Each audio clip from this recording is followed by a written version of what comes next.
الحمد لله رب العالمين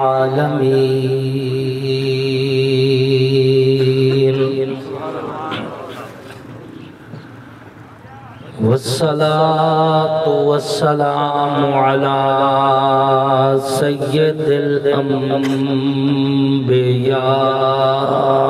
والمرسلين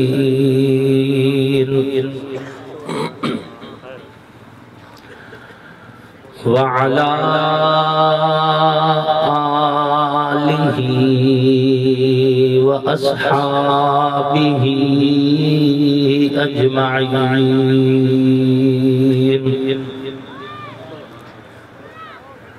أما بعد فأعوذ بالله من الشيطان الرجيم بسم الله الرحمن الرحيم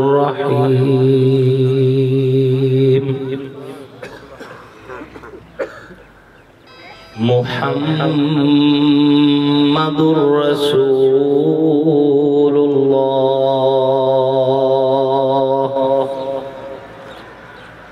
والذين معه أشداء على الكفار رحماء بينهم تراهم ركعا سجدا يبتغون فضلا من الله ورضوانا وقال النبي صلى الله عليه وسلم أنا خاتم النبيين لا نبي بعدي صدق الله وصدق رسوله النبي الكريم ونحن على ذلك لمن الشاهدين والشاكرين والحمد لله رب العالمين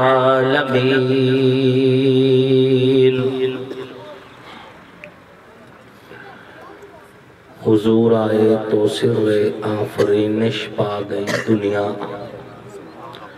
اندھیروں سے نکل کے روشنی میں آ گئی دنیا بجھے چہروں سے زنگ اترا ستے چہروں پہ نور آیا حضور آئے تو انسانوں کو جینے کا شعور آیا واجب صد تکریم محسنین ملت علماء کرام لائق صد تکریم قرہ اعظام نہایت ہی سعادت مند ثنا خان رسول عربی صلی اللہ علیہ وآلہ وسلم اللہ اور اس کے آخری پیغمبر حضرت محمد مصطفیٰ علیہ السلام کی نبوت ختم نبوت پر ایمان رکھنے والے توحید و سنت کے علم برداروں صحابہ کے غلاموں اہل بیت کے حقداروں آپ سب لوگ اور ہم ایک دینی تبلیغی اصلاحی نورانی روحانی محفل میں اکٹھے ہیں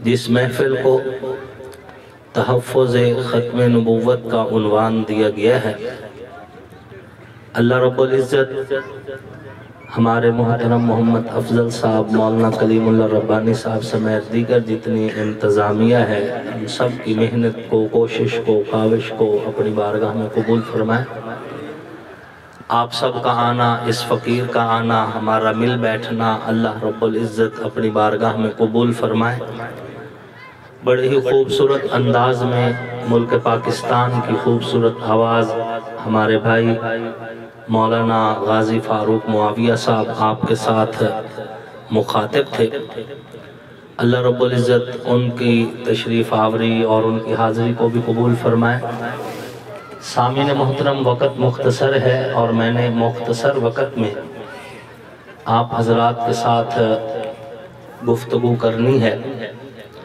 اللہ رب العزت نے حضور صلی اللہ علیہ وآلہ وسلم کو اس کائنات میں روشنی کا مرکز بنا کے بھیجا۔ یہ کائنات جب اندھیروں میں ڈوبی ہوئی تھی، ہر طرف اندھیرا ہی اندھیرا تھا، اندھیروں کا راج تھا، ظلم کا اندھیرا، ستم کا اندھیرا، فحاشی کا اندھیرا، عریانی کا اندھیرا، بے حیائی کا اندھیرا، شرک کا اندھیرا، رسم و رواج کا اندھیرا، سود کا اندھیرا، چوری ڈکیٹی کا اندھیرا، ہر طرف اندھیروں کا راج تھا۔ اس وقت جب کائنات اندھیروں میں مسلسل ڈوبی ہوئی تھی، کائنات کے رب نے اس کائنات پہ ترس کھایا، اس کائنات پہ اپنا کرم فرمایا۔ ربیع الاول کے مہینہ میں سوموار کے دن بنو ہاشم کے قبیلہ میں عبد المطلب کے خاندان میں جناب عبداللہ کے گھر میں سیدہ آمنہ کی گود میں صبح و صادق کے وقت ایک مہجبی بچے کی آمد ہوئی۔ ایک مقدس ہستی نے قدم رکھا، ایک پاکیزہ ہستی کائنات میں تشریف لے کے آئی۔ نبیوں کے امام کی صورت میں آپ علیہ الصلوۃ والتسلیم اس کائنات میں تشریف لائے۔ آقا کے آنے کی دیر تھی، اندھیرے اندھیرے نہ رہے، سویرے بن گئے، دکھ کی کالی لمبی راتیں ختم ہوئیں، صبح نو کے اجالے ہوئے۔ میرے پاک پیغمبر کے اس دھرتی پہ قدم رکھنے کے بعد صدیاں نہ گزری، آپ علیہ الصلوۃ والتسلیم کے وجود باسعود کی برکت سے، آپ علیہ الصلوۃ والتسلیم کی نبوت رسالت کی برکت سے، آپ علیہ الصلوۃ والتسلیم کی زندگی اور آپ علیہ السلام کی محنت تبلیغ جہاد کی برکت سے چند ہی سالوں کے اندر کائنات اجالوں سے بھر گئی۔ دلوں کا حال بدلا تو حضور کے صدقے، سوچوں کا زاویہ بدلا تو حضور کے صدقے، آنکھوں میں حیا کا کاجل آیا تو حضور کے صدقے، ماؤں کے قدموں میں جنت آئی تو وہ بھی حضور کے صدقے۔ بہنوں کے سروں پہ چادر آئی حضور کے صدقے، بیٹی کو زندگی ملی حضور کے صدقے، دنیا صداقت سے واقف ہوئی حضور کے صدقے، عدالت سخاوت شجاعت نے کائنات میں قدم رکھا تو حضور کے صدقے۔ آپ علیہ الصلوۃ والتسلیم کی نبوت کی برکت سے جو چور تھے چور نہ رہے، چوکیدار بن گئے، جو راہزن تھے راہزن نہ رہے، راہبر بن گئے، بگڑے ہوئے سنور گئے، اجڑے ہوئے آباد ہوئے، اور آپ علیہ الصلوۃ والتسلیم کی نبوت کی برکت سے کائنات کا مقدر ہی تبدیل ہو گیا۔